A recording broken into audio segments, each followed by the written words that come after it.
Hello, and this is a continuation of 1503 Introduction to Engineering Design at UCCS with Dr. Foley. Uh, we have already finished Lesson 1 parts where we were able to make this camera front here in SolidWorks. Now we're going to be finishing up Dr. Foley's assignment to add a unique feature where I'm going to show you guys how to add a button. And then we're going to use the linear pattern feature here in SolidWorks to be able to replicate that. So last time we were able to create a drawing and then a boss extrude of that drawing to make this box. And then that was our base. Then we made this boss extrude here, which was adding on to that base. Then we made a cut into it, and then we added all of our different fillets, and we shelled it out in the back. So now we're ready to add a button. So we're going to kind of follow the same steps that we're used to taking here, where we're going to do a boss extrude, or adding onto our base here. So I'm going to start by hitting the boss extrude, or extrude boss base button.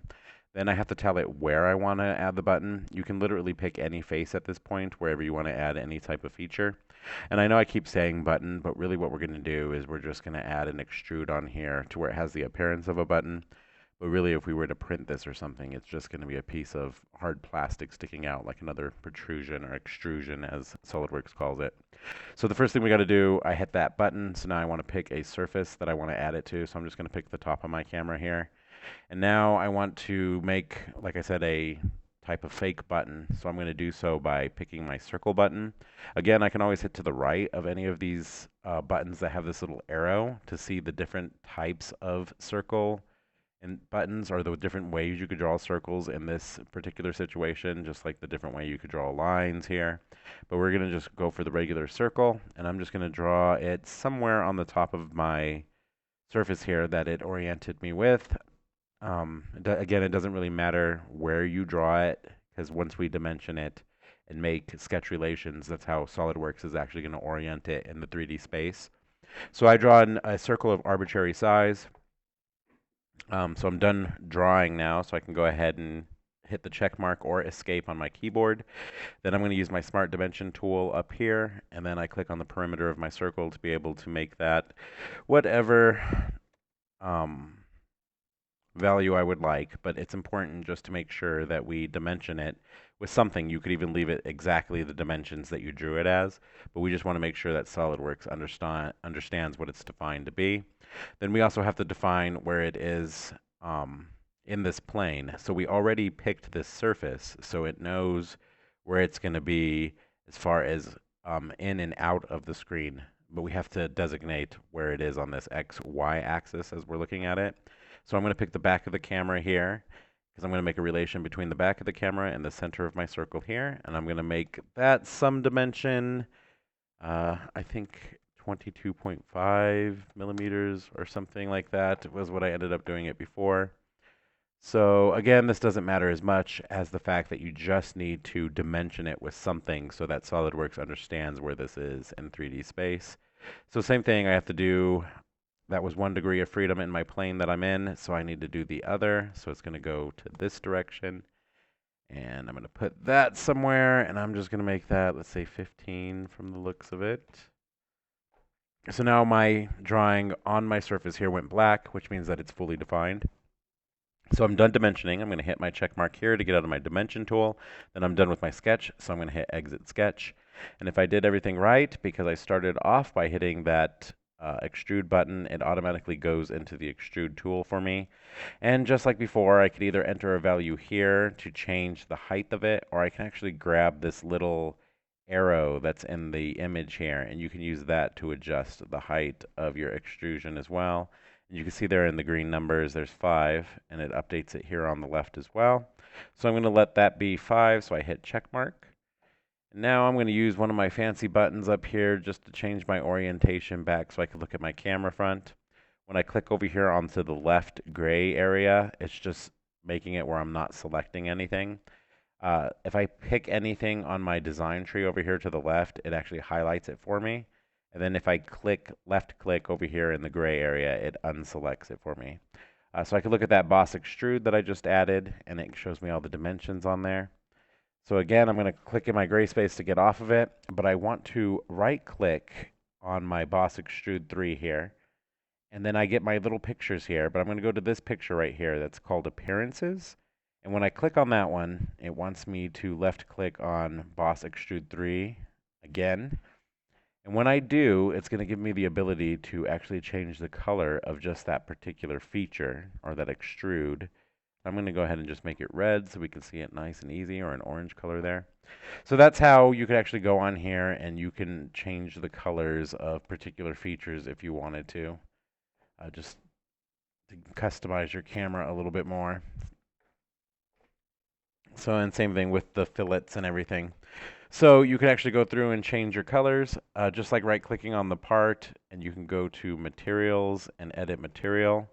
I don't remember if I did this in the last video, but this is the whole plethora database of materials that are preloaded in SolidWorks. You can always add your own materials in here as well if it's not listed. But this particular assignment wanted us to assign this chrome, I believe it was chrome stainless steel. And I believe we did that before, but I just wanted to make sure you guys saw that you can assign material properties to this. It's really cool once you assign material properties to a part in SolidWorks, because then you can always come to this Evaluate tab here, and there's this Mass Properties, and it gives you a bunch of information about your part here based on the material properties that you assigned it. So all of this stuff doesn't really populate until you actually assign the material property. But that's how we add the one button. So now in Dr. Foley's assignment, you're going to end up having to save this twice. So you go to Save As, and you make sure that you save this somewhere as step 2 now, that you added the button to it. And you want to make sure that you save it as a SolidWorks part. Now, SolidWorks can make our life easy because we want to make sure we save this as an image too, is required for the assignment. So I'm going to make sure it's in a good view here, because whatever I see in my drawing window here is the way that SolidWorks is going to save the image. So if I am scrolled in too close like this and I go to save an image in SolidWorks, this is exactly how it's going to save it, and that wouldn't be a very good image. So I want to make sure that I'm in one of the maybe preset views just to make sure I get a nice good image that I'm trying to save here. And I can go to File and Save As just like I did before. Except this time I can drop this menu down to a JPEG, so I can actually save this as an image file as well. And when I go to open up that image file that I just saved on my desktop somewhere, let's see, was this one the image file? Yep, that's the JPEG. We'll open that one. And there you go, that's what it looks like. And that was similar to what it looked like on my viewing screen here in SolidWorks. So now the next part of Dr. Foley's assignment is to do this linear pattern. It talks about using a mirror feature, but we're actually going to use this linear pattern feature. This one's pretty cool because ultimately you could just pick a feature on the camera and you can get it to replicate itself or make a pattern of it. So I'm going to go ahead and click that. And here in my Property Manager window for the linear pattern, it gives me some different options. We have Direction 1, Direction 2, Features and Faces, instances to skip, and different options here. So we're going to start with Direction 1. So this is where we actually want the feature to propagate. So since we're going to be talking about the button here, and it would be kind of cool to put the button over this way, so we actually want it to propagate to the right here. So under Direction 1, I'm going to click this side because we're moving towards the right direction.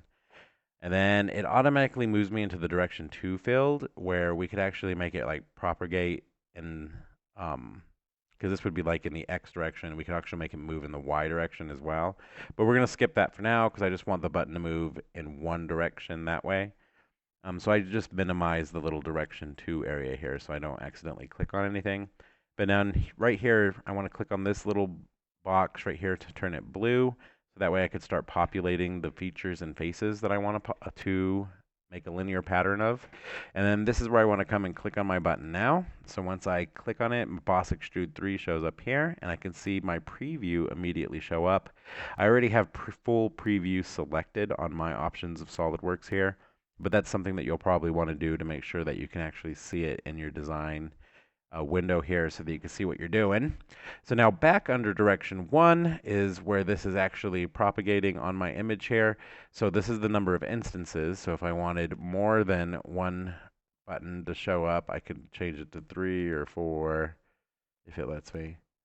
There's 3, 4.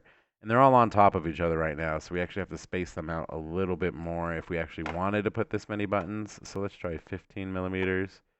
They're still kind of on top of each other. I think their diameters were 20 millimeters if what I did, so I have to do like 22 so they're not right on top of each other. But I don't want this 4 times, so I'm actually only going to do 2, and I'm going to change this to like 60 just so I only have 2 buttons on the top of my camera. And then once I'm done, I hit this little check mark to be complete, and it copies everything about that. So that's what's nice about these linear patterns, or later on when we show you the mirror feature, it copies everything in its entirety. And if I were to go and change something about this one, it will change it about this one as well. So SolidWorks is really good at trying to make your life easy in updating everything along the way, and that's why it's important to do things in a certain order.